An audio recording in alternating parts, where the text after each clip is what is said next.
The workshop smelled of solder and synthetic oil. Oscar wiped sweat from his brow, squinting at the fractured neural matrix of a child's companion doll. Outside his cramped repair shop on Station Kepler 442, the marketplace buzzed with the usual cacophony of 100 alien species bartering, arguing, and living. "Mr. Oscar?" A small voice chirped from the doorway.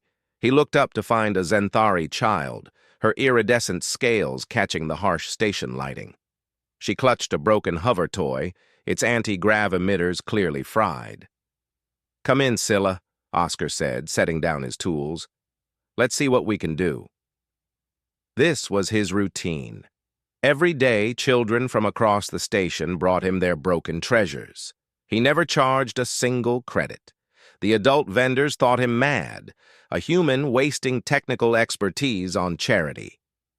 But Oscar had learned something profound during his 15 years on this frontier station. Fixing a child's toy meant everything to beings who had nothing. Scylla's toy required a complete emitter replacement. Oscar scavenged parts from his personal collection, components he could have sold for a week's worth of meals. As he worked, Arya entered through the back entrance. "You're doing it again," she said, her voice carrying that particular tone of affectionate exasperation. Arya was a xenobiologist, one of the few humans on Kepler 442 who understood Oscar's compulsion to help. Her research station was 2 sectors over, but she visited daily, bringing protein packs and usually some fascinating specimen preserved in stasis. "Doing what?" Oscar asked innocently, calibrating the emitter frequency. "Giving away your rent money." She set down a container on his workbench. "Eat. You look like you haven't had a meal in 2 cycles." Before he could respond, an alert screamed through the station's communication system.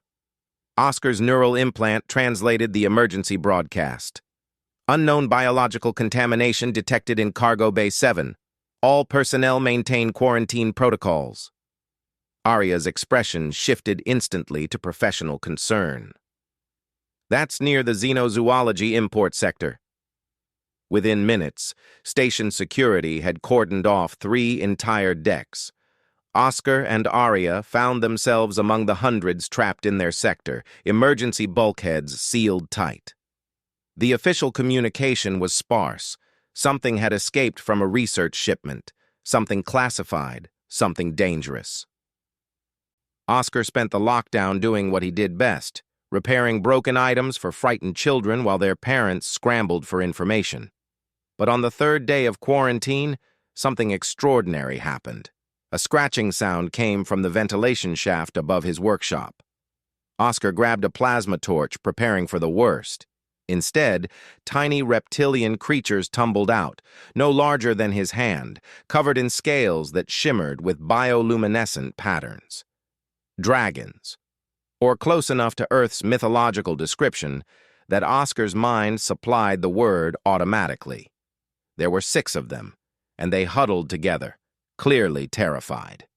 Arya rushed over, her scanner already active. "Impossible," she breathed. "These readings, Oscar, these creatures shouldn't exist." "Their genetic structure incorporates elements from at least 40 different species, but the synthesis is perfect. Someone engineered these beings." The smallest dragon, its scales a deep cobalt blue, crept toward Oscar. It made a sound, something between a chirp and a melodic hum. His neural implant struggled to process the input, then suddenly, clarity emerged. The creature was speaking, not in words exactly, but in concepts that translated into meaning: scared, lost, needs safe. "Arya, they're sentient," Oscar whispered. She was already nodding, her face pale. "This is why the quarantine. Someone was trafficking engineered sapient beings. That's a Class A violation of galactic convention. Whoever created them probably planned to sell them on the black market." The blue dragon pressed against Oscar's hand, and more concepts flooded his mind. Images of cold laboratories, pain, experiments, then escape. freedom that became terror when they found themselves alone in a hostile station. "You fix broken things," the dragon communicated. "We are broken. Can you fix us?" Oscar's heart clenched. He'd spent years mending toys for children who needed hope. Now here were children themselves, created as products, engineered as commodities, asking him to make them whole. "I don't know how to fix genetic trauma," he said honestly. The dragon's response came swiftly. "Not genetics. Fix belonging. Fix family." Arya's scanner revealed more troubling data. "Oscar, their metabolic systems are unstable. Whoever created them didn't complete the developmental programming. Without proper bonding protocols, something akin to parental imprinting, their neural pathways will degrade. They'll die within weeks." The 6 tiny dragons gathered around Oscar now, their bioluminescence pulsing in synchronized patterns. The concept they projected was crystal clear. "Can you be our dad?" Oscar looked at Arya, who wore an expression mixing scientific fascination with deep ethical concern. "If we report this, the station authorities will confiscate them. They'll become evidence in a trafficking investigation. Best case, they end up in a research facility. Worst case?" She didn't need to finish. Both understood that engineered sapient beings existed in a legal gray zone where rights were theoretical rather than guaranteed. The blue dragon climbed onto Oscar's shoulder, wrapping its tail gently around his neck. 5 others arranged themselves around him, on his arms, in his lap, perched on his workbench. Their combined projection resonated through his neural implant. "You fix broken things. We choose you." "This is insane," Oscar muttered.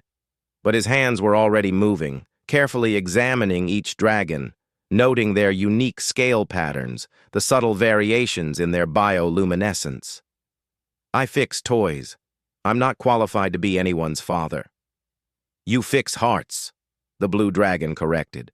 "Make children smile. Make hope. We need Hope Maker."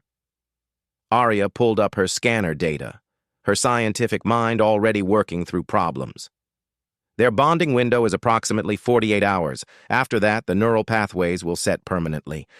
If you're going to do this, and I can't believe I'm saying this, you need to commit now." Oscar thought of every broken toy he'd mended, every child's smile he'd earned with patient work and donated parts. He'd always told himself he was just fixing objects. But Arya was right. He'd been fixing something deeper.